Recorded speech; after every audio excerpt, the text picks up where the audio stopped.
Page 13, Sweetheart Waltz. Going to start with the right hand here. Let's talk about it. Being a waltz, of course, it's in 3/4 time, and you have a 2-beat pickup, and those are staccato. And this is all over the place. We need a difference, a contrast between the staccato and the legato. It adds a lot in music, and certainly in this piece.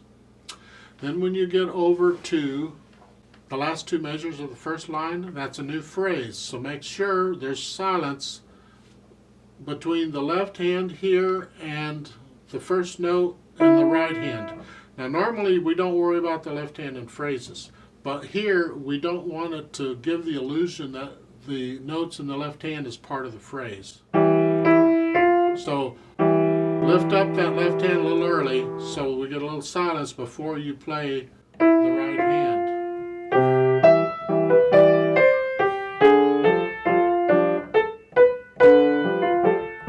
Third line down, in the first couple of measures, you're here in the right hand, F, then you have 2 E's. I recommend a 5th finger on the 2nd E. In the 3rd measure, they want 4th finger on the B. I kind of like that because you have the 2 B's together, and now you're using 2 different fingers on them. 3rd line down, you're starting out here with a 1-2-1. That way you can reach the E. I'm recommending the 8th note D with 3rd finger, so you can use the 4th finger on the next one.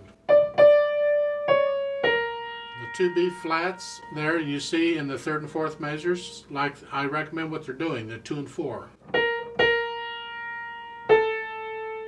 Then in the 4th measure, the last note, you bring your index finger down for the F. And then, okay. The last measure of that 4th line, you're playing the first F with 3rd finger. And I recommend the other 2 Fs with a 2 and 1. Rather than 1-1. Then in the last line, you're playing the 8th note D with 4th finger. Then I recommend 5th finger for the next D. In the next measure, you're playing the 8th note E with 4th finger. Then I recommend 5th finger for the second one. And for the last, for the, what is it, 5th measure there, reach up and get the G, stretch your hand out, like so, for the right hand.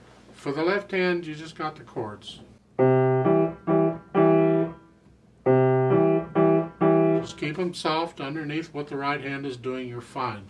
They did introduce a new note here, that high G. It's at the very bottom, last line. You'll see it, it's the note right above the staff. And the treble clef way up there. You're playing a G here, and then you reach up an octave higher. That's a high G.